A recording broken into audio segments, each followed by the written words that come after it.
정경화 목사님의 설교 시리즈 시대에 따른 진리가 성경을 나누면 보이는 진리들이라는 제목으로 출간되었습니다. 본문 말씀은 베드로전서 2장 11절, 베드로전서 2장 11절입니다. 설교 제목은 순례자입니다. 순례자입니다. 다 같이 베드로전서 2장 11절을 보겠습니다. 사랑하는 자들아, 타국인 같고 순례자 같은 너희에게 권고하노니 혼을 거슬러 싸우는 육신의 정욕들을 멀리하라. 그리스도인은요, 하늘나라를 향해서 방향이 설정이 되어 있습니다. 그래서 목적지가 하늘나라를 향해서 가는 자들입니다. 그래서 본문에서 지금 베드로전서 2장 11절에서 베드로 사도가 얘기하는 것입니다. 사랑하는 자들아 라고 말씀하면서 타국인 같다, 타국인이다, 이방이다 라는 얘기죠. 그리고 순례자 같은 너희에게 권고한다 라고 말씀합니다. 순례자라고 믿는 자들을, 구원받은 자들을 이야기하고 있는 것입니다. 반면에 구원받지 못한 사람들은 본향에서 유랑하는 자들, 방황하는 자들이거나 아니면 이 세상에 소망을 두고 정착하는 정착민이라고 할 수 있습니다. 그래서 지금 구원받은 자와 구원받지 못한 자들은 이 순례자, 또한 유랑자, 방황자, 아니면 이 세상에서 정착하는 자로 나누어 볼 수 있다는 것입니다. 여러분과 저는, 구원받은 모든 사람들은 이 세상이 그냥 지나가는, 거쳐가는 것입니다. 그래서 순례자의 뜻은 종교적 의미도 있지만 순례자의 뜻은 나그네의 뜻과 같은데 자기 고향을 떠나서 어떤 한 곳에 머무르거나 지나가는 자라는 나그네의 의미가 있다라는 것입니다. 그렇기 때문에 이 순례자들은 이 세상에 소망을 두지 않습니다. 그리고 이 세상에서 자신이 순례자라는 것을 증거하고 고백하고 이곳에서 어떤 곳, 다른 한 곳으로 지속적으로 이동하는 자들이 순례자입니다. 그런 가운데 자기 자신의 간증과 또한 주님께서 말씀하시는 그 빛들을 비추면서 이 구원받지 못한 세상의 정착민이 된, 세상의 유랑자가 된, 방황자가 된 자들에게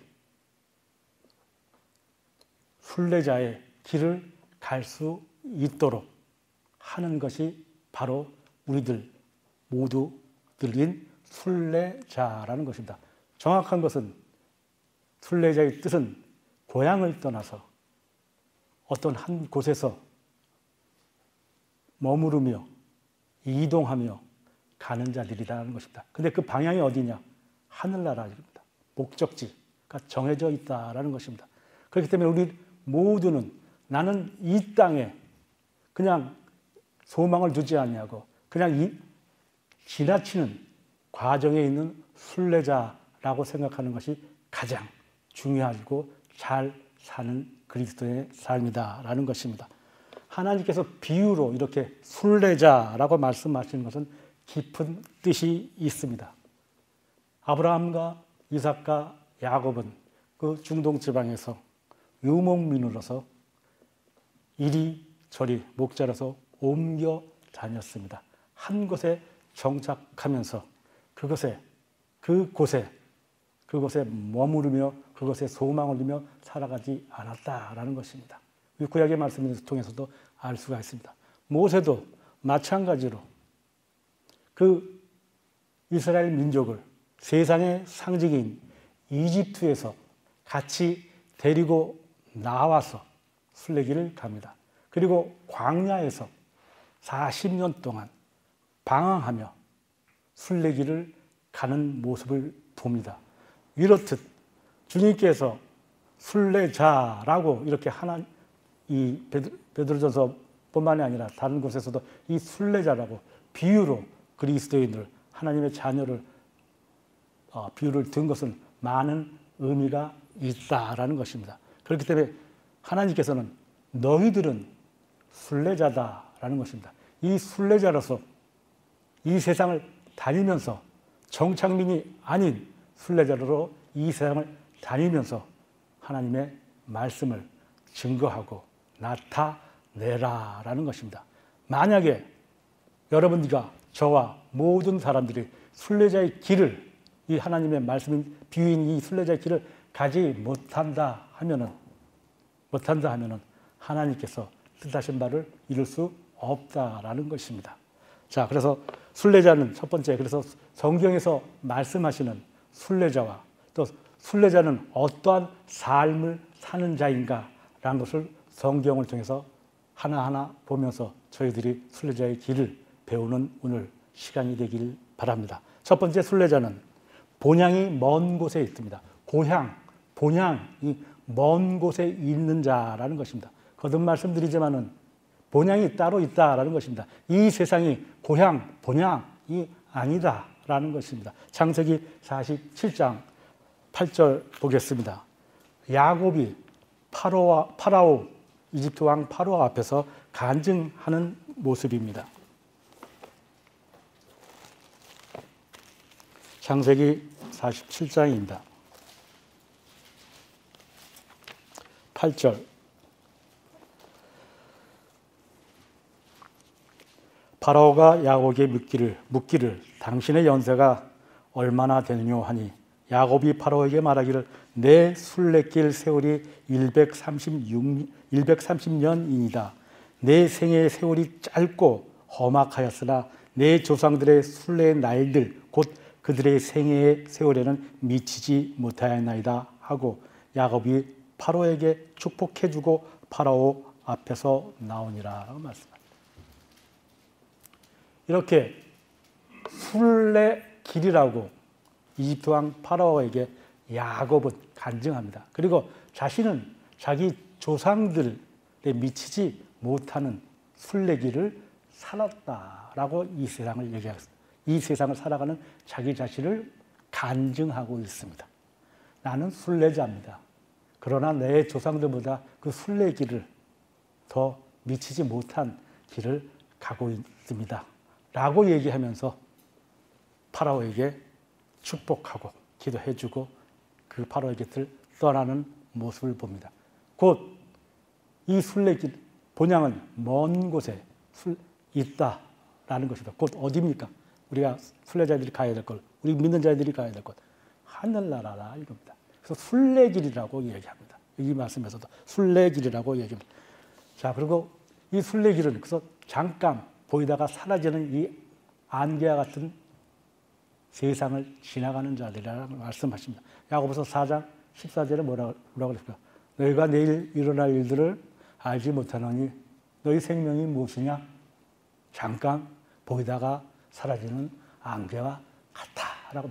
너희들은 내일 일어날 일들을 알지 못한다. 장담할 수 없다. 자랑하지 말라라는 겁니다. 그러면서 그 생명을 잠깐 보이다가 사라지는 안개와 같다. 어디가? 이 세상이, 너희 생명이 곧 없어질 것이다 라는 것입니다. 그렇기 때문에 이 순례자라는 말씀으로서 하나님께서는 비유를 주시고 이 야곱이 이 순례의 길을 간증하고 또한 야고보도 이 세상을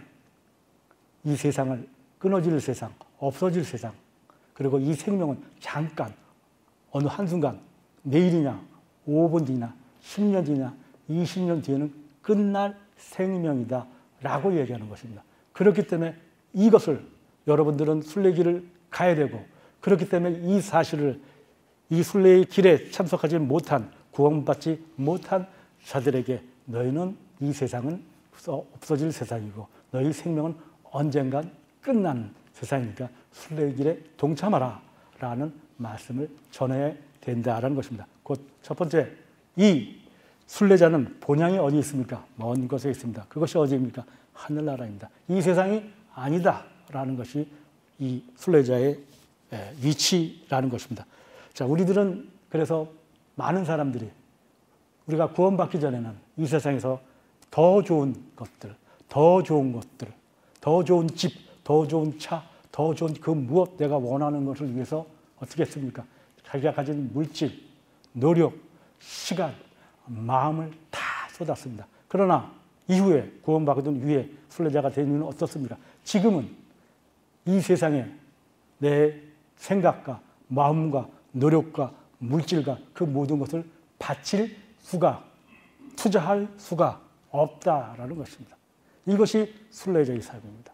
내가 예전에는 순례자가 되기 전에는, 구원받기 이전에는 이 모든 이 세상이 다 있냐, 이 세상이 나의 본향이냐, 나의 모든 것을 투자하며 살았지만은 지금은 순례자한테는 지금은 이 세상에 투자할 수가 없다. 어디에다 해야 됩니까? 하늘나라를 향해서 매일매일 방향을 설정하고 매일매일 한 발자국 걷는 것이 이 순례자가 해야 될 일이다라는 것입니다. 자, 이 세상 사람들은 그렇지 못하죠. 이 세상 사람들은 어떻습니까? 이 세상이 다인 줄 알아요. 그렇기 때문에 어때요? 이 모두 자기 가진 모든 것을 투자해서 그 어떤 위치에 오려고, 그것이 돈이든 그것이 명예든 그것이 그 어떤 권력이든 그것을 쫓아갑니다. 그러다 죽을 때쯤 어떻습니까? 죽지 않으려고 이 세상에 남고 싶어서, 이 세상에 남고 싶어서 울며 불며 이 세상에 남고자 합니다. 그것은 무엇입니까? 이 세상이 그들의 고향이기 때문입니다. 그러나 그들은 죽은 후에 하나님의 심판이 있어서 지옥에 간다. 그리고 하늘나라, 영원한 생명을 가진 하늘나라가 있다라는 것을 모르기 때문입니다. 그래서 이 순례자와 순례자가 아닌 이 세상에 정착 믿는, 세상에 자기 어떻게 살고 있는지 모르는 유랑자, 방랑자는 구분이 된다라는 것입니다. 다시 한번 말씀드리자면 순례자의 길은 이렇게 본향은 먼 곳에 있다라는 것입니다. 나의 본향은, 순례자의 본향은 따로 있다라는 것입니다. 자, 순례자의 갈 길은 하늘나라라고 말씀을 드렸습니다.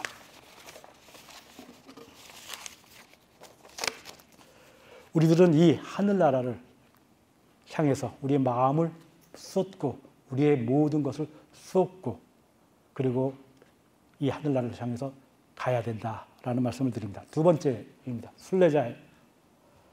순례자는 한 곳에 머무르지 않는 특성이 있습니다. 한 곳에 머무르지 않습니다. 순례자는요, 본향을 생각하면서 모든 것을 이 본향에 마음을 둔 자입니다. 그리고 자기가 가진 모든 것을 이 본향을 위해서 사용하는 자, 이런 자가 바로 이 순례자입니다. 본향을 생각하면서 모든 마음, 자기의 모든 가진 것들을 가지고 쏟고 사는 삶이 순례자라는 것입니다. 어두움에 있는 자들에게 빛을 비추는 것입니다. 이 빛을 비칠 때 이 빛을 따라오지 않는 자가 있을 것이고 이 빛을 따라오는 자가 있을 것입니다. 따라오지 않든 따라오든 우리 이 순례자들은 지속해서 빛을 비추면서 한 곳에서 머무르지 않고 이곳에서 저곳으로, 그래서 오늘은 이곳 내일은 저곳 하시라는 순례자의 우리 찬송도 있죠. 그 순례자가 이곳에서 저곳으로 지속적으로 옮기며 빛을 비치는 자들이라는 것입니다. 이것은 또한 영적으로도 우리가 해석을 할 수가 있는데요. 우리들은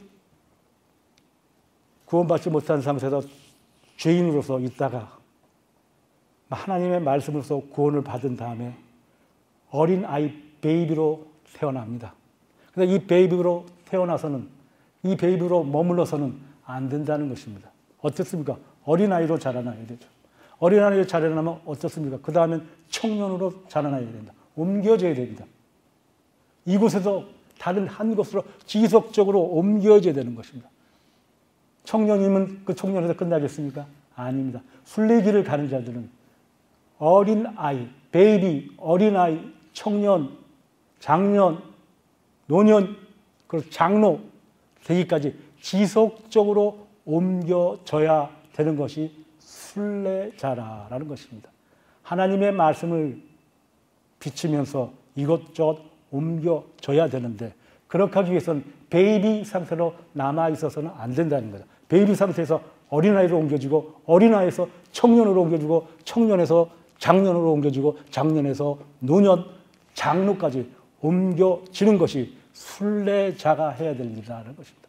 순례자의 특성이라는 것입니다.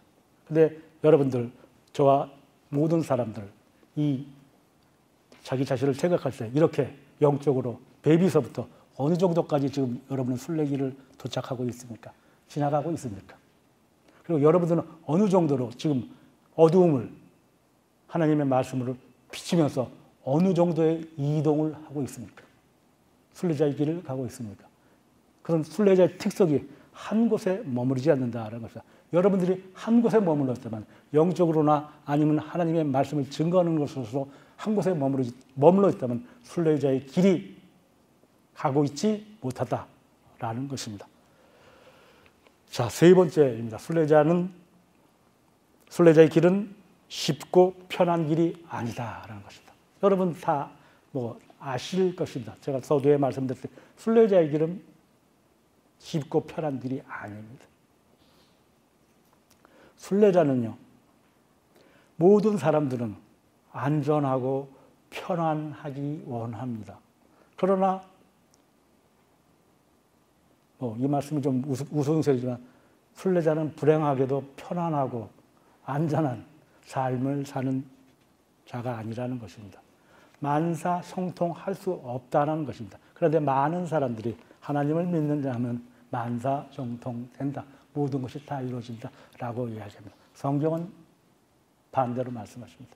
이 순례자는요, 쉽고 편한 길이 아니다라는 것을 알아야 됩니다.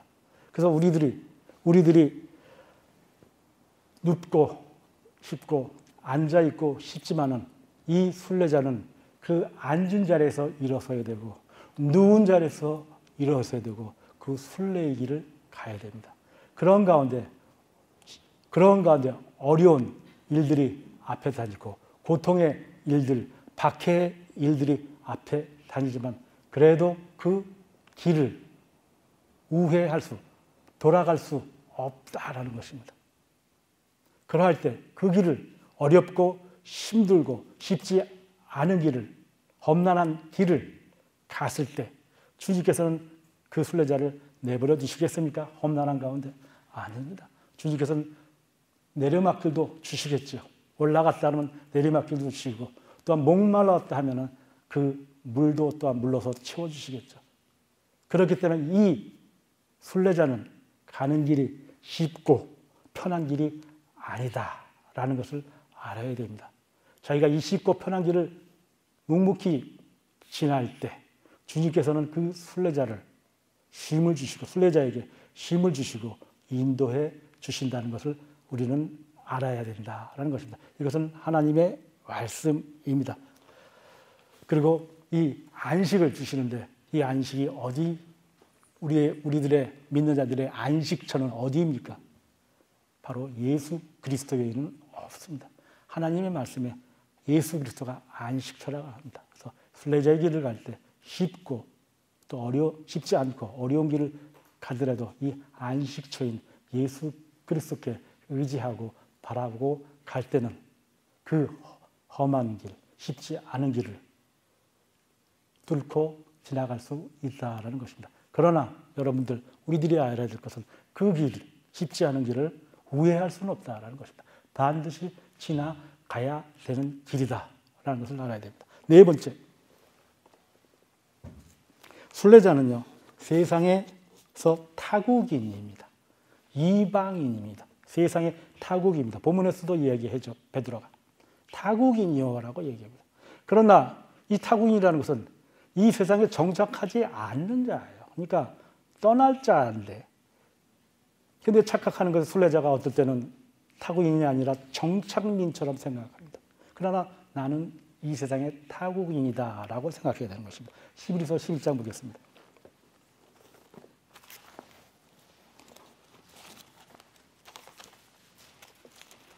히브리서 11장 8절 보겠습니다. 믿음의 장이죠. 믿음으로 아브라함은 장차 유업을 받을 땅으로 떠나가라는 부름을 받았을 때 순종하여 어디로 가야 하는지 모르면서 떠났으며, 믿음으로 그는 타국 땅에 있는 것 같이 약속의 땅에 기거하며 그와 함께 그 동일한 약속의 상속자들인 이삭과 야곱과 더불어 장막에서 살았느니라. 이는 그가 기초들이 있는 한 도성을 기다렸음이니 그것을 세우시고 만드신 분은 하나님이시라. 13절 보겠습니다.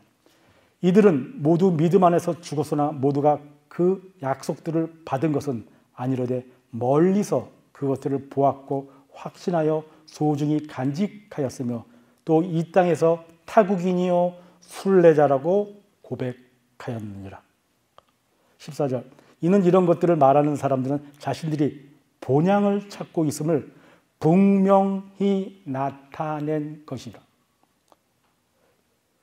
15절. 만일 그들이 실로 떠나온 고향을 생각하였더라면 되돌아갈 기회가 있었겠지만 이제 그들이 사모하는 것은 더 좋은 본향 곧 하늘에 있는 것이라. 그러므로 하나님께서는 그들의 하나님이라 불리는 것을 부끄러워하지 아니하시니 이는 그들을 위하여 한 도성을 예비하였습니다.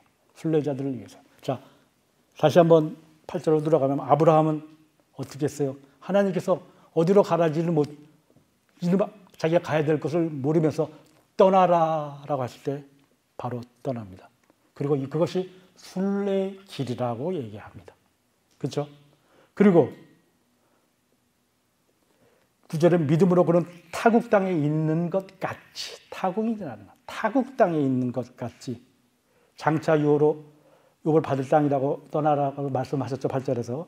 그런데 약속의 땅을 기거한다라고, 약속의 땅에 기거하며 그와 함께 이 순례의 길에서 그 약속의 땅에 있는 것 같이 소망하며 그 자식들과 손자와 더불어 장막에서 살았다. 장막은 뭡니까? 어떤 위급할 때, 자기가 떠나고자 할 때 언제든지 떠날 수 있는 것이 바로 장막입니다. 그것에 어떤 큰 화려한 벽돌집, 콘크리트 집이 아닌 장막에서 살았다고 얘기합니다. 그리고 13절에는 뭐라고 말씀하세요? 믿음 안에서 죽었으나 모두가 그 약속들을 받은 것은 아니로되 그것들을 보았고, 근데 그것들을 보았고의 앞에 단어가 멀리서 보았다 얘기합니다. 자기가 경험하지 못하고 자기가 순례자로서 목적지인 하늘나라에 도착하지 못하였지만 멀리서 보았고, 그런데 그 본 것을 어떻게 합니까? 그 순례자인 이 아브라함은 확신하고 소중히 간직하였다고 13절에 얘기합니다. 순례자의 모습입니다. 멀리서 자기가 하나님께서 약속하신 그것을 도착하지 못하였지만 타국인 땅에서 하늘나라에 도착한 것 같이 확신하고 소중하게 간직하며 이 세상에서 순례자의 길을 갔다라는 말씀입니다. 그래서 15절 16절에서는 만일 그들이 실로 떠난 고향을 생각하였다면 되돌아갈 기회가 있었겠지만 이제 그들이 사모하는 것은 더 좋은 본향. 그들이 누굽니까? 아브라함, 이삭, 야곱. 하늘에 있는 것이라고 말씀하십니다. 그래서 순례자는 어떻게 해요? 세상의 타국인이에요. 타국이지만 하나님께서 말씀하시는 것을 멀리서 바라보고 그 하늘나라를 바라보고 그것을 확신하고 그 하늘나라를 소중하게 간직했다. 어디에? 마음에. 모든 것을 쏟습니다. 하늘나라를 향해서. 이것이 바로 순례자라는 것입니다. 순례자의 지금 특성을 보고 있는데요. 이 말씀을 보면서 나는 과연 지금 아브라함과 이삭과 야곱의 이 믿음의 장에서 말씀하시는데 나는 과연 그러면 멀리서 하나님께서 약속하신 그 약속들을 소중하게 간직하며 확신하며 바라보며 나의 길을 가고 있느냐라는 것을 우리들은, 여러분들은, 저희들은, 우리 구원받은 모든 자들은 기억하고 가야 된다라는 것입니다. 그래서 하나님의 약속을 멀리서 봤다라는 말씀과 그 약속들을 확신했다는 말씀과 그 약속들을 소중하게 마음에 간직하였다라는 것을 우리들은 알아야 됩니다. 여러분들, 순례자들은 저도 마찬가지인 순례자로서 알아야 된다는 것입니다. 아브라함과 이삭과 야곱이 그러했듯이 그 하나님의 약속, 하나님의 우리가 갈 하늘 나라를 마음속에 깊이 간직하며 소중하게 생각하며 이 땅, 이 순례의 땅을 지나야 된다라는 것입니다. 자, 하나 더 보겠습니다. 히브리서 10장 33절 보겠습니다. 같은 책인데요. 왜냐하면 이 순례길을 갈 때 많은 세상 사람은 어떻습니까? 야, 나는 순례자라고 고백할 때, 야, 너 어떤 그런 망상을 가졌냐?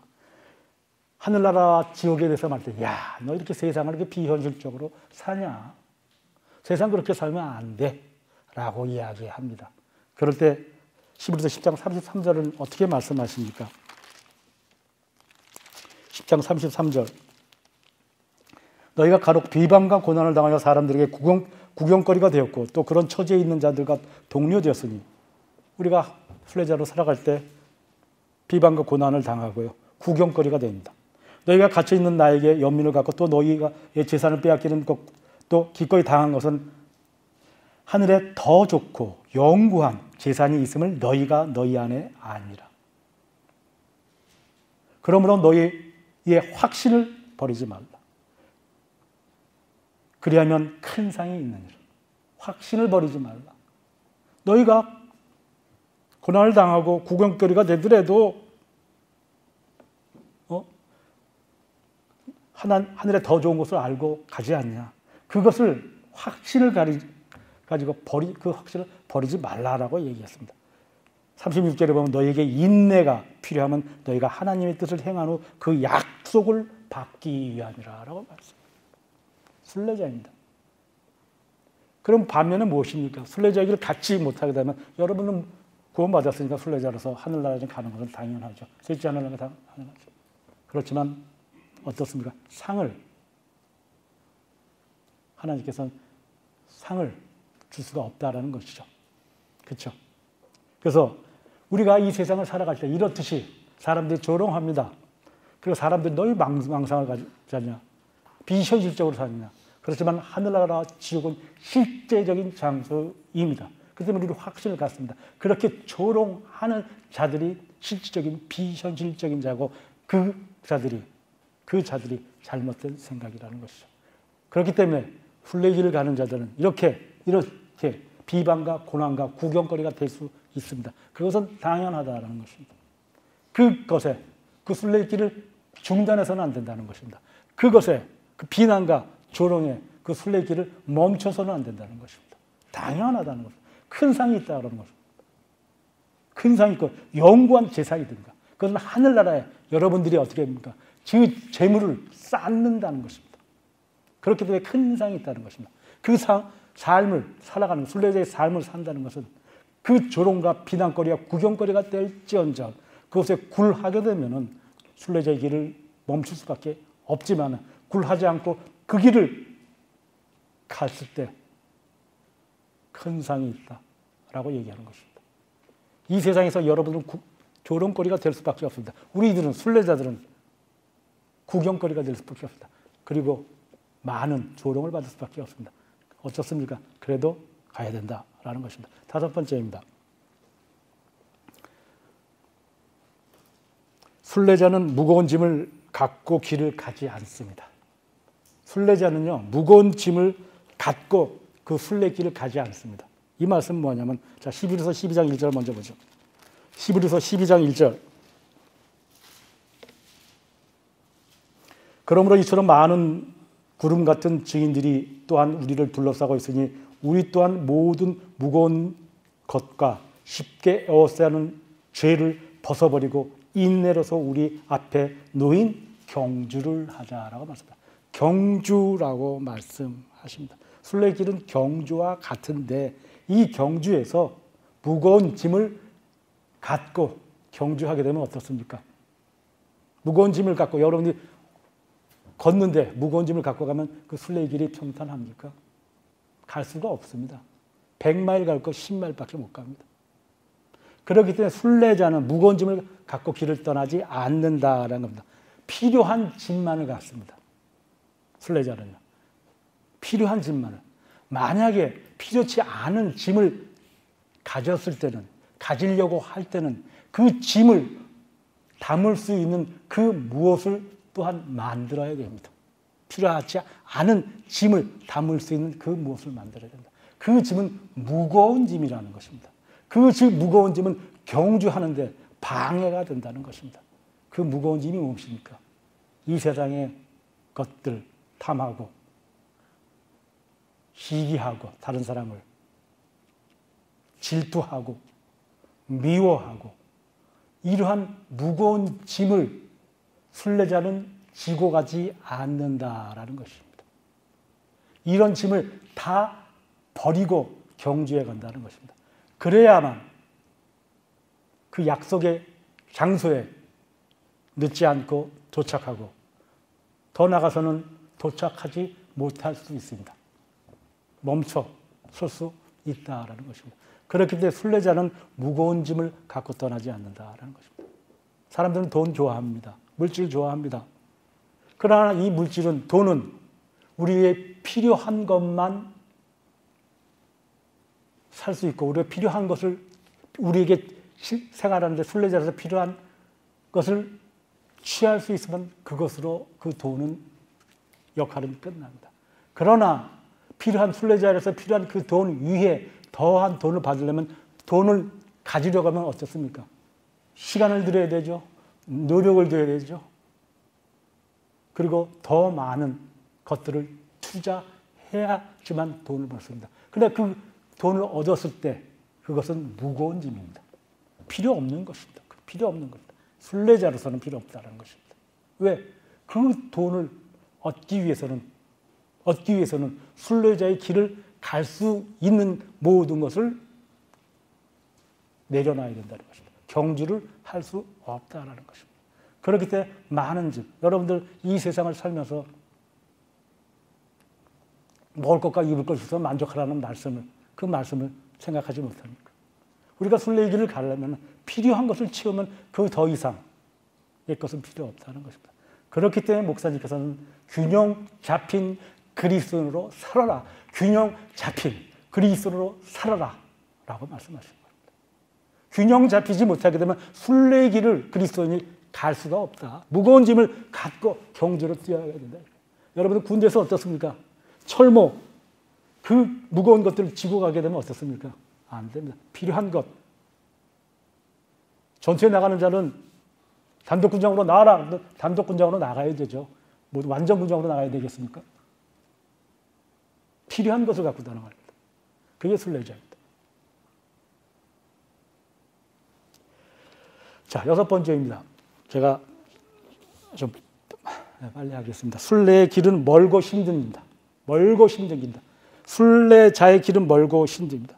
이 말씀은 무엇이냐면 순례자의 길 중에는 순례자의 여정 중에는 어떤 때 앞에 놓인 길이 여러 길, 5개, 6개, 10개의 길이 놓여질 수 있다라는 것입니다. 순례자는 이것을 알아야 됩니다. 그렇기 때문에 순례의 길은 멀고 힘든 길이다. 그러면 이 순례자에게 필요한 것은 무엇입니까? 이 순례자가 그래서 이 길을 먼저 간 사람들에게 먼저 물어보겠죠. 그리고 주위에 있는 그 길에 있는 10가지, 20가지에 있는 길을 있는 사람들이 물어보겠죠. 이 길이 바른 길이요? 그러면 거기에서 얻어지는 것이 무엇이겠습니까? 세상의 사람들이 자기 의견이나 자기 생각으로 옳은 길이요 라고 했으면 그 길을 가게 되면 어떻습니까? 10길이 닫혔는데 그 길을 쫓아가게 되면 그 바른 길로 갈 수 있겠습니까? 아니죠. 멀고 힘든 길인데 순례자에게는 지도가 필요합니다. 목적지를 가는데 지도가 필요하다는 것이다. 멀고 힘든 길을 가기 위해서는 지도가 필요하다는 것이다. 그 지도는 무엇입니까? 하나님의 말씀입니다. 이 하나님의 말씀 중에서도 또한 3만 군데 이상이 틀린 지명이 지어지고 지명이 변개되고 그 지도를 갖고서는 순례자의 길을 또한 갈 수가 없습니다. 그렇기 때문에 순례자에게서 필요한 건 멀고 힘든 길에서 필요한 건 지도인데 바른 지도, 하나님의 말씀이 필요하다라는 것입니다. 여러분들의 앞에 여러 길이 들었을 때 어떤 길을 선택하시겠습니까? 하나님의 말씀이 인도해 주신 그 길을 가야 됩니다. 지도를 따라가야 된다는 것입니다. 그래서 순례자의 길은 멀고 힘든 길이다. 그렇게 해서 지도가 필요한데 이 지도는 하나님의 말씀이다. 그리고 이 하나님의 말씀 중에서도 지워지고 없어지고 한 지도는 순례자의 지도로서 불필요하다. 대래 불필요한 것이 아니라 그 지도가 바른 길을 가지 못하게 한다. 순례자의 길을 멈춰서게 한다라는 것을 알아야 됩니다. 멀고 힘듭니다. 그래서 그 멀고 힘든 길을 가는 우리 모두는 하나님의 바른 말씀을 따라가야 된다라는 것입니다. 자, 7번째입니다. 순례자의 길에는 험한 산과 길이 있고 천재지변도 있다라는 것입니다. 같은 말씀이지만 우리는 이 세상에 살아가면서 많은 험한 산을 올라야 됩니다. 아까 말씀드렸듯이 그 험한 산을 오른 길을 가기 위해서는 험한 산을 지나칠 수가 없습니다. 우회할 수가 없습니다. 그 길로 가야 됩니다. 그리고 어떨 때는 천재지변도 있습니다. 폭풍과 폭우가 있습니다. 그리고 지금과 같이 경제적인 대혼란도 있습니다. 그리고 전쟁도 있을 수 있습니다. 그런 천재지변이 있을 수 있습니다. 그런 가운데서도 이 순례자는 그것은 천재지변 그리고 험한 산, 자갈밭이라도 그것을 지나쳐야 된다는 것입니다. 이것은 당연히 순례길에 있어야 된다는 것입니다. 전쟁이 있고 경제적 고난이 있고 나의 어떠한 죽음의 골짜기를 내가 지나가야 된다. 질병이 있어서 이 죽음의 골짜기를 지나가야 된다면 그 죽음의 골짜기까지도 지나가야 된다는 것입니다. 그것은 순례자에게 가야 될 길이다라는 것이죠. 그것을 우회할 수 없다는 거예요. 돌아갈 수 없다. 돌아가는 길이 없다라는 것입니다. 천재지변이 오고 경제적 곤란이 오고 코비드가 오고 전쟁이 오더라도 우리들은 그것을 순례자에게서 당연히 있다라는 걸 생각해야 됩니다. 그때 여러분들이 필요한 거 무엇입니까? 그 길을 갈 때 험한 길, 자갈길, 폭풍, 폭우, 더위, 추위를 참고 갈 때 하나님께서 순례자의 그 안에 계신 성령 하나님께서 인도해 주신다라는 것을 생각해야 됩니다. 하나님의 말씀을 의지하며 가겠다라는 것을 생각해야 됩니다. 그러나 이 모든 내가 이 길은 이 천재지변을 이겨낼 수가 없어. 이 전쟁은 내가 갈 수가 없어. 그 마음은 순례자가 가져야 될 마음이 아닙니다. 그렇다 그러면 그 사람은 그 길을 갈 수 없다라는 것입니다. 이 모든 것들, 더 험한 것들도 우리 앞에 닥칠 수 있다라는 것을 순례자들은 알아야 된다는 것입니다. 8번째입니다. 순례자의 길 앞에는 사나운 짐승들이 있다라는 거죠. 물론 사나운 짐승들은 악한 영들을 얘기합니다. 도둑들을 만날 수 있고 강도들을 만날 수 있고 속이는 자들을 만날 수 있습니다. 그래서 순례자의 길을 못 가게 합니다. 야, 어떻게 믿음으로만 구원을 받니? 어떻게 너희들만 오르니? 하나님의 말씀도 있지만은 그래도 하나님의 말씀에 노력하라고 그러잖아. 그 무엇을 하라고 그러잖아. 그걸 쫓아가야지. 라는 그 영적인 짐승들이 있습니다. 그럴 때 여러분들은 어떻게 선택해야 되겠습니까? 이 짐승들을 하나님의 말씀을 의심하게 하고 하나님의 말씀을 증거치 못하게 하는 이 짐승들이 막고 있는 그 길을 어떻게 하겠습니까? 하나님의 말씀으로 이기고 하나님의 말씀을 의지해서 그 지도를 따라 가야 된다는 것입니다. 여러분들이 순례길을 갈 때 이 악한 영들, 악한 짐승들이 여러분들을 하나님의 말씀으로서 하나님의 말씀을 의심을 주게 하고 너희가 맞는 것이냐? 너희만 옳은 것이냐? 구원은 그렇게 받는 것이 아니다. 구원은 믿음으로만 받는 것이 아니다. 그 무엇을 해야지? 플러스 행위 가르치지만 그것을 막는 강도들과 도둑들과 속이는 자들과 의심하는 자들을 당연히 이기고 제거하고 나가야 됩니다. 이게 순례자입니다. 9번째입니다.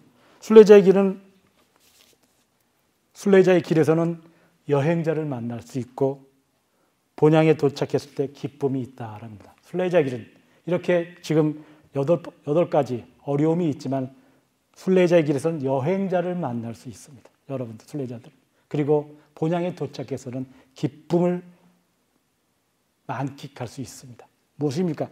순례자는 홀로 외로이 순례길을 갈 수 있습니다. 그런 중에 여러분들은 여행자를 만납니다. 동료를 만날 수 있습니다. 그렇게 하면 둘이 합심해서 그 가는 목적지인 하늘나라를 향해서 갈 수가 있습니다. 그래서 서로 기쁨을 주고 서로 슬플 때 위로해주고 기쁠 때 같이 기뻐하고 서로 기도할 수 있는 순례자들은 그 여행자를 만날 수 있다는 것입니다. 그렇기 때문에 우리들은 순례길을 갈 수 있다는 것입니다. 갈 수 있다는 것입니다. 우리가 지금 많은 순례길 중에서 많은 여행자들을 동료들을 만나지 않습니까? 아시아 사역, 원거리 사역, 또한 이 미국에서 교회 형제 자매들에서 여행을 가서 서로 그 목적지를 향해서 가서 홀로 가지만 그 가운데 한 사람이 더해지고 여행자들이 더해지고 순례자들이 더해질 때 그 기쁨으로 나아갈 수 있고요. 그리고 이 본향에 도착했을 때는 주님께서 무엇입니까? 우리의 눈물을 씻어주시고 라고 말씀하십니다. 그리고 그 고난과 어려움을 모두 사라진다라고 말씀하십니다. 기억조차 없다라는 것입니다. 그렇기 때문에 이 순례자는 여행자를 만날 수 있고 길 중에 여행자를 만날 수 있고 그리고 본향에 도착했을 때는 그 모든 그 순례길의 어려운 모든 것들을 기억조차 할 수가 없고 그 요한계시록 21장에 나오는 그 새하늘과 새 땅, 새 예루살렘 황금으로 치장한 각종 보석으로 치장한 그 도성에서 아름다운 곳에서 살 수가 있다는 것입니다. 이 순례자들은 그 아름다운 도성을 생각하며 살아가고 있는 것입니다. 자, 요한계시록 21장 1절서부터 4절 하나 읽고 마치겠습니다. 요한계시록 21장 1절부터 4절입니다. 또 내가 새 하늘과 새 땅을 보니 처음 하늘과 처음 땅은 사라지고 바다도 더 이상 있지 아니하더라. 나 요한은 거룩한 도성 새 예루살렘이 하나님께로부터 하늘에서 내려오신 것을 보았는데 마치 신부가 자기 남편을 위하여 단장한 것 같이 예비되었더라. 또 내가 들으니 하늘에서 큰 음성이 나서 말하기를 보라 하나님의 성막이 사람들과 함께 있어 그분께서 그들과 함께 거하시리니 그들은 그분의 백성이 되고 하나님께서는 친히 그들과 함께 계셔서 그들의 하나님이 되시리라. 하나님께서 그들의 눈에서 모든 눈물을 닦아내시며 다시는 사망이나 슬픔이나 울부짖음이 없고 고통 또한 없으리니 이는 이전 것들은 다 사라져 버렸음이라고 하더라. 이전 것들은 모두 사라졌습니다. 우리의 눈물을 닦아주시고 고통도 없어요. 모든 것이 사라진다. 이것이 우리가 가야 될 이 목적지입니다. 순례자들의 목적지입니다. 이 목적지에 도착하기까지 고난과 어려움이 있습니다. 우리가 상상할 수 없는 순례의 길도 있을 수 있습니다. 그러나 우리들은 순례자들은 예수 그리스도께서 성령 하나님께서 우리 안에 계시다는 것을 항상 잊지 마십시오. 그리고 순례의 길을 피하지 마십시오. 중단하지 마십시오. 왜? 우리는 순례자이기 때문에. 우리는 이 세상의 목적지가 아닌 자들이기 때문입니다. 그래서 이 말씀을 통해서 나는 이 순례길에서 어느 위치에 서 있나를 확인하는 시간이 되시길 바랍니다. 나는 이 순례길에서 어떻게 지금 하고 있나를 여러분들 우리 각자가 생각하는 시간이 됐으면 합니다. 나는 어디에 있고 나는 어떠한 모습으로 어디에 지금 있는 순례자인가를 생각하실 때는 순례의 길을 더 하나님의 말씀에 따라 갈 수 있는 것입니다. 마치겠습니다.